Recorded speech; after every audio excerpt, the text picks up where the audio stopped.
Hi friends, welcome to another video of grammar minions. അപ്പോൾ ഇന്ന് നമ്മൾ ഡിസ്കസ് ചെയ്യാൻ പോകുന്നത് ഈച്ച് ആൻഡ് എവരിയെ പറ്റിയാണ്. ഈച്ച് ആൻഡ് എവരി ഉപയോഗിക്കുമ്പോൾ ഉള്ള ഗ്രാമറിനെ പറ്റിയാണ് നമ്മൾ ഇന്ന് ഡിസ്കസ് ചെയ്യാൻ പോകുന്നത്.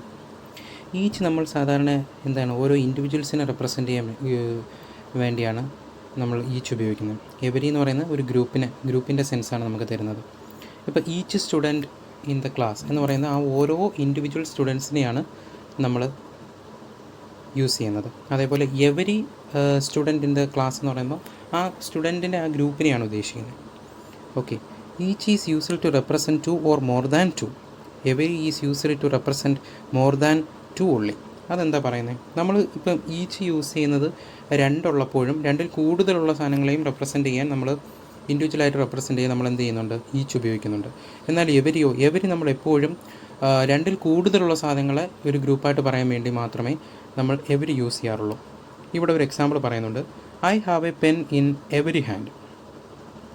എൻ്റെ എല്ലാ കൈകളിലും പേനയുണ്ടെന്ന്. അങ്ങനെ നമ്മൾ പറയുമോ? എൻ്റെ ഓരോ കയ്യിലും പേനയുണ്ടെന്നല്ലേ പറയൂ. I have A pen in each hand. അതല്ലേ കറക്റ്റ്. എവരി ഹാൻഡ് എന്ന് പറയേണ്ട. ഹാൻഡ് എത്ര എണ്ണം ഉണ്ട്? 2 ഹാൻഡല്ലേ നമുക്കുള്ളൂ. അപ്പോൾ ആ 2 ഹാൻഡ് നമ്മൾ റെപ്രസെൻറ്റ് ചെയ്യാൻ ഈച്ചാണ് ഉപയോഗിക്കുന്നത്. രണ്ടിൽ കൂടുതലുള്ള സാധനങ്ങൾ റെപ്രസെൻറ്റ് ചെയ്യാൻ നമ്മൾ എന്ത് ചെയ്യുന്നത്? ഈ എവരി ഉപയോഗിക്കുന്നത്. അപ്പോൾ ഇവിടെ എവരി എന്ന സെൻസ് തെറ്റാണ്. എവരി എന്ന യൂസേജ് തെറ്റാണ്. പകരം എന്ത് ഉപയോഗിക്കുക? ഈച്ച് എന്നത് ഉപയോഗിക്കുക. Okay, I have A pen in each hand is correct. മനസ്സിലായല്ലോ? അടുത്ത എന്താണ്? Each can be used pronoun and adjective. നമുക്ക് ഈ ഈച്ച് എന്ന് പറയുന്ന സാധനത്തെ നമുക്ക് പ്രോണൗണായിട്ടും അഡ്ജക്റ്റീവായിട്ടും യൂസ് ചെയ്യാൻ പറ്റും. ഓക്കെ, അതെങ്ങനെയാണ്? ദാണ്ടേ ഒരു എക്സാമ്പിൾ നോക്കിക്കേ. Each of my student is working very hard. ഇവിടുത്തെ ഈച്ച് എങ്ങനെയാണ് റെപ്രസെൻറ്റ് ചെയ്യുന്നത്? ഒരു പ്രോണൗണായിട്ടാണ് റെപ്രസെൻറ്റ് ചെയ്യുക. എന്താണ് ഈ പ്രോണൗൺ എന്ന് പറയുന്നത്? നൗണിന് പകരം, ഇൻസ്റ്റെഡ് ഓഫ് നൗണിന് പകരം ഉപയോഗിക്കുന്ന സാധനങ്ങളെയാണ് നമ്മൾ പ്രോണൗൺ എന്ന് വിളിക്കുന്നത്. അതുപോലെ അഡ്ജക്റ്റീവ് എന്ന് പറഞ്ഞാൽ എന്താണ്? അഡ്ജക്റ്റീവ്സ് എന്ന് പറഞ്ഞാൽ ഇറ്റ് ടെൽസ് അബൌട്ട് നൗൺസിൻ്റെ വിശേഷതകൾ പറയുന്നതാണ് അഡ്ജക്റ്റീവ്സ് എന്ന് പറയുന്നത്.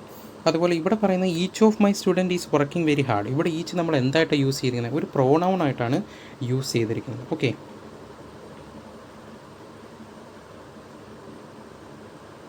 ഒരു പ്രോണൗൺ ആയിട്ടാണ് നമ്മൾ യൂസ് ചെയ്തിരിക്കുന്നത്. തൊട്ടടുത്ത് താഴെ കിടക്കുന്നതോ each student is working very hard എന്ന് വെച്ചാൽ എന്താണ്? ആ സ്റ്റുഡൻറ്റിനെ വിശേഷിപ്പിക്കുകയാണ് ഈച്ച്, അല്ലേ? അപ്പോൾ അതെന്താണ് അവിടെ ആക്ട് ചെയ്യുന്നത്? ഇവിടുത്തെ ഈച്ച് എന്തായിട്ട് ആക്ട് ചെയ്യുന്നു? ഒരു അഡ്ജക്റ്റീവായിട്ട് ആക്ട് ചെയ്യുന്നു. ഓക്കെ, അപ്പോൾ നമുക്ക് ഈച്ച് എന്ന് പറയുന്നത് പ്രോണൗണായിട്ടും അതുപോലെ അഡ്ജക്റ്റീവായിട്ടും യൂസ് ചെയ്യാൻ പറ്റുന്നുണ്ട്. എന്നാൽ അതേസമയം every can be used as adjective. നമുക്ക് അഡ്ജക്റ്റീവായിട്ട് മാത്രമേ നമുക്ക് എന്തിനെ യൂസ് ചെയ്യാൻ പറ്റൂ? എവരി യൂസ് ചെയ്യാൻ പറ്റുന്നുള്ളൂ. Every of my student is talented. ഈ സെൻറ്റൻസ് നോക്കൂ. Every of my student is talented. ഇത് ശരിയാണോ? ഇവിടെ എവരി എന്ന് ഉദ്ദേശിക്കുന്നത് എന്തായിട്ടാണ് യൂസ് ചെയ്യാൻ ശ്രമിച്ചിരിക്കുന്നത്? പ്രോണൗണായിട്ട് യൂസ് ചെയ്യാൻ ശ്രമിച്ചിരിക്കുന്നു. ഇത് ശരിയാണോ? തെറ്റാണല്ലേ. എവരി നമുക്ക് എന്തായിട്ട് യൂസ് ചെയ്യാൻ പറ്റൂ? അഡ്ജക്റ്റീവായിട്ട് മാത്രമേ യൂസ് ചെയ്യാൻ പറ്റൂ. എവരി നമുക്ക് ഒരിക്കലും ഒരു പ്രോണൗണായിട്ട് യൂസ് ചെയ്യാൻ പറ്റത്തില്ല. അതുകൊണ്ട് ഈ സെൻറ്റൻസ് തെറ്റാണ്. Every of my student is talented എന്ന് ഒരിക്കലും പറയത്തില്ല. Each of my student is talented എന്നേ പറയത്തുള്ളൂ. ഓക്കെ, അടുത്ത എന്താണ്? അബ്സ്ട്രാക്ട് നൗണിനെ പറ്റിയാണ് പറയുന്നത്. Each is not with abstract noun. Every is used with abstract noun. Abstract noun എന്താണ്? ഈ അബ്സ്ട്രാക്ട് നൗൺ എന്ന് പറയുന്നത്, അബ്സ്ട്രാക്ട് നൗൺ എന്ന് പറഞ്ഞാൽ നമുക്ക് എന്ത് ചെയ്യാം? നമുക്ക് ഫീൽ ചെയ്യുന്ന നൗൺസിനെയാണ് നമ്മൾ അബ്സ്ട്രാക്ട് നൗൺസ് എന്ന് വിളിക്കുന്നത്. നമുക്കൊരിക്കലും നേരിട്ട് കാണാനോ ടച്ച് ചെയ്യാനോ പറ്റാത്ത നൗൺസിനെയാണ് നമ്മൾ അബ്സ്ട്രാക്ട് നൗൺസ് എന്ന് പറയുന്നത്. The nouns which cannot be touch or C. നമുക്ക് കാണാനോ തൊടാനോ പറ്റത്തില്ല. ഫോർ എക്സാമ്പിൾ പറഞ്ഞാൽ ലവ്, അതുപോലെ സാഡ്, പിന്നെ ലാഫ്. ഇതൊക്കെ എന്താണ്? അബ്സ്ട്രാക്ട് നൗൺസ് ആണ്. ഇതൊക്കെ നമ്മുടെ ഫീലിങ്സ് ആണ്, ഇമോഷൻസ് ആണ്, അല്ലേ? അപ്പോൾ അതാണ് അബ്സ്ട്രാക്ട് നൗൺസ് എന്ന് പറയുന്നത്. ആ അബ്സ്ട്രാക്ട് നൗണിൻ്റെ കൂടെ നമുക്ക് ഒരിക്കലും ഈച്ച് ഉപയോഗിക്കാൻ പറ്റില്ല. ഓക്കെ, നമുക്ക് എപ്പോഴും അബ്സ്ട്രാക്ട് നൗണിൻ്റെ കൂടെ എന്ത് മാത്രമേ യൂസ് ചെയ്യാൻ പറ്റൂ?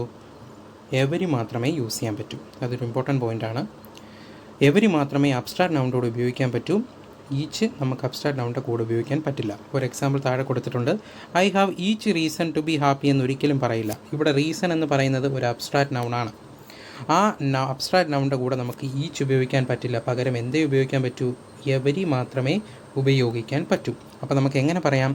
I have every reason to be happy എന്ന് പറയാം. ഓക്കെ, അടുത്ത എന്താണ്? ഇത് നമുക്ക് മുമ്പേ അറിയാവുന്ന ഒന്നാണ്. Each, every, either, neither. ഇതിന് ശേഷമെല്ലാം നമ്മൾ എന്തേ ഉപയോഗിക്കത്തുള്ളൂ? സിംഗുലർ വെർബ് മാത്രമേ ഉപയോഗിക്കത്തുള്ളൂ. സിംഗുലർ വെർബ് സിംഗുലർ അഡ്ജക്റ്റീവ്സ് മാത്രമേ നമ്മൾ യൂസ് ചെയ്യത്തുള്ളൂ. നമുക്ക് മുമ്പേ അറിയാവുന്നൊരു പോയിൻ്റാണ്. Each student is preparing for their exam. അല്ല, ഈച്ചിന് ശേഷം നമ്മൾ വെർബ് എന്താണ്? സിംഗുലർ വെർബാണ് ഉപയോഗിച്ചിരിക്കുന്നത്. Each of my student is preparing for their exam. ഇത് രണ്ടും എന്താണ്? കറക്റ്റാണ്. അപ്പോൾ ഈച്ച്, എവരി, എയ്തർ, നെയ്തറിന് ശേഷം നമ്മൾ എന്ത് മാത്രമേ യൂസ് ചെയ്യൂ? സിംഗുലർ വെർബും സിംഗുലർ അഡ്ജക്റ്റീവ്സും മാത്രമേ യൂസ് ചെയ്യത്തുള്ളൂ. ഓക്കെ, അടുത്ത എന്താണ്? അടുത്ത ഒരു എക്സാമ്പിൾസാണ്. നമുക്ക് നോക്കാം ഇതിൽ ഏതൊക്കെയാണ് കറക്റ്റ്, ഏതൊക്കെയാണ് റോങ് ആയിട്ടുള്ളതെന്ന്. They have every reason to be happy with their new home. ഇതാണോ ശരി? They have each reason to be happy with their new home. ഇതാണോ ശരി? ഈ രണ്ടെണ്ണത്തിൽ ഏതാണ് ശരി? യെസ്, നമുക്കറിയാം റീസൺ എന്ന് പറയുന്നത് എന്താണ്? ഒരു അബ്സ്ട്രാക്റ്റ് നൗണാണ്. റീസണിൻ്റെ അപ്പം അബ്സ്ട്രാക്റ്റ് നൗണിൻ്റെ കൂടെ എന്ത് ഉപയോഗിക്കാൻ പാടില്ല? ഈച്ച് ഉപയോഗിക്കാൻ പാടില്ല. അബ്സ്ട്രാക്റ്റ് നൗണിൻ്റെ കൂടെ എപ്പോഴും എന്തേ വരൂ?